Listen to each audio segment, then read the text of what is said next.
Hi, welcome back to RR stories SG channel. Weekend முடிஞ்சு எல்லோரும் week டேவை சூப்பராக கிக் ஸ்டார்ட் பண்ணியிருப்பீங்கன்னு நம்புகிறேன். எல்லோரும் வீக்கெண்டு எப்படி என்ஜாய் பண்ணிங்கன்னு கமெண்ட்ஸில் இங்கே ஷேர் பண்ணுங்கள். நான் இந்த வாரம் கொஞ்சம் டிஃப்ரெண்ட்டாக தான் சண்டேவை ஸ்பெண்ட் பண்ணேன். ஏன்னா எப்போயுமே இழுத்து மூடி தூங்கிட்டு ஒரு 8:30க்கு தான் எழுந்திரிப்பேன். அதே மாதிரி நைட் படுக்கிறதுக்கும் எப்போயுமே லேட் ஆகிடும். ஸோ எப்போயுமே சண்டே லேட்டு தான். ஆனால் ஹஸ்பண்ட் இந்த தடவை வந்து 6:30க்குலாம் வா நம்ம ஜாகிங் போகலான்னு சொன்னாங்க. ஏன்னா எவ்ரி வீக் அவங்க போவாங்க. ஸோ இந்த வாரம் என்னை எழுப்புனாங்க. நான் கொஞ்சம் கடுப்பாக தான் எந்திரிச்சு ஷூவை போட்டுட்டு கிளம்புனேன். ஏன்னா எங்கள் வீட்டிலேருந்து ஜஸ்ட் ஒரு 500 மீட்டர் வாக்கபிள் டிஸ்டன்ஸில் தான் ஈஸ்ட் கோஸ்ட் பார்க்குங்கிற பீச் இருக்குது. ஸோ பீச்சை நான் காலை வைக்கும்போது 6:45 வைக்கும்போது எனக்கு ரொம்ப கேவலமாக போச்சுங்க. ரொம்ப வெக்கமாக போயிடுச்சு. ஏன்னா நான் நினச்சிக்கிட்டேன் நம்ம தான் சீக்கிரமாக எழுந்திரிச்சு போகிறோம், அடடா நம்மளை மாதிரி ஒரு கடின உழைப்பாளி இல்லைன்னு நினச்சிட்டு. ஆனால் போய் பார்த்தா குட்டி குழந்தைங்கலேருந்து வயசானவங்க வரைக்கும் டிஃப்ரெண்ட் ஆக்டிவிட்டியை ஆல்ரெடி ஸ்டார்ட் பண்ணி அங்கே நின்றுட்டு இருந்தாங்க. நம்ம போன வேலை சன்ரைஸ்க்கு. ஸோ ஓகே 6:45க்கு உள்ளே வந்துவிட்டு சன்ரைஸை சர்த்தியாக பார்க்கலான்னு வெயிட் பண்ணோம். ஏன்னா சிங்கப்பூரில் சன்ரைஸ் வந்து 7 மணிக்கு 7 to 5:10 ஆகும். இன்றைக்கி நல்ல வேலையாக மழையும் இல்லை, க்ளவுடியாகவும் இல்லை. ஸோ சூப்பரான சூரிய உதயத்தை பார்த்தாச்சு. இங்கே இப்போ பீச்சில் பார்த்தீங்கன்னா டிஃப்ரெண்ட்டான ஆக்டிவிட்டீஸ் எப்போயுமே மக்கள் பண்ணிகிட்டே இருப்பாங்க.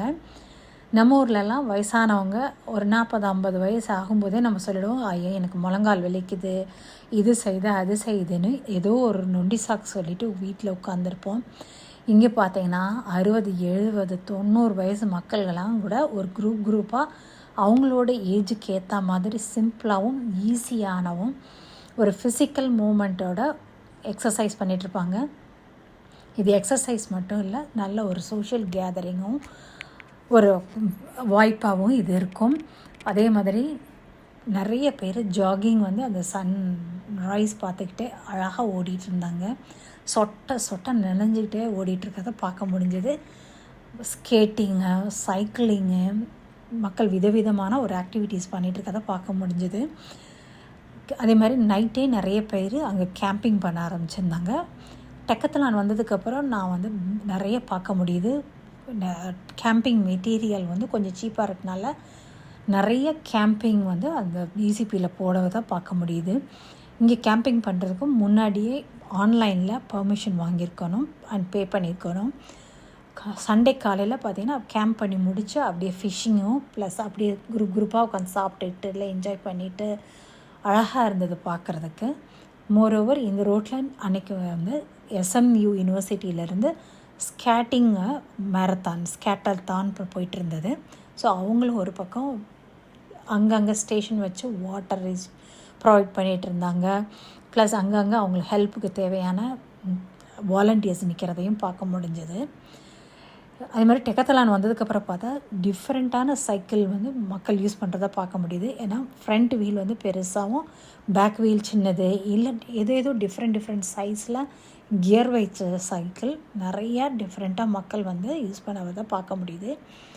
ஈஸ்ட் கோஸ்ட்டில் நமக்கு ஃப்ரீ, அதாவது ஸ்கேன் பண்ணி சைக்கிள் வந்து சீப்பான ரேட்டுக்கும் எடுக்கலாம். அதை இன்னொரு வீடியோலாம் ஃபுல்லாக கவர் பண்ணி உங்களுக்கு காமிக்கிறேன்.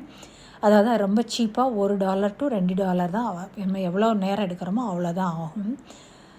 பட் நிறைய பேர் அவங்களோட சொந்த சைக்கிளையும் யூஸ் பண்ணுறத பார்க்க முடியுது. ஏன்னா கியர்டு சைக்கிள்னால ரொம்ப ஈஸியாக இருக்கும். ப்ளஸ் அது ஒரு ஹாபியாக வச்சுருக்கவங்க நல்ல எக்ஸ்பென்சிவான சைக்கிள் வச்சு அதுங்க போட்டுறதையும் பார்க்க முடியுது. மனுஷங்க மட்டும் இல்லை, டாக்ஸு, கேட் எல்லாம் கூட வாக்கிங் கூட்டு வராங்க. அது மட்டும் இல்லை, வாக்கிங் மட்டும் கிடையாது, அதுக்குன்னு ஒரு கிட்ஸ்க்கு எப்படி பிராம் இருக்கோ அது மாதிரி ப்ளஸ் சைக்கிளில் அதுக்குன்னு ஒரு சூப்பரான ஒரு வண்டி வச்சு அழகாக கூட்டி போகிறாங்க. இல்லைன்னா பேக்கில் பூனையை வச்சுட்டு சூப்பராக வாக்கிங்கோ சைக்கிளிங்கோ போகிறாங்க. நம்மளை புஷ் பண்ணி ஜாகிங்கோ வாக்கிங் போகிறதுக்கோ அவ்வளோ எஃபர்ட் எடுக்க வேண்டியிருக்கு. பட் அவங்களும் என்ஜாய் பண்ணி அவங்க வீட்டில் இருக்க பெட் அனிமல்ஸையும் கூப்பிட்டு வந்து ரொம்ப அழகாக என்ஜாய் பண்ணதை பார்க்க முடியுது. ஹோப்ஃபுல்லி எவ்ரி வீக்கெண்ட் இதை மிஸ் பண்ணாமல் பண்ணுவேன்னு நினைக்கிறேன். தேங்க்ஸ் ஃபார் வாட்சிங் this video. Like, share and subscribe the channel. Thank you so much. See you. Bye.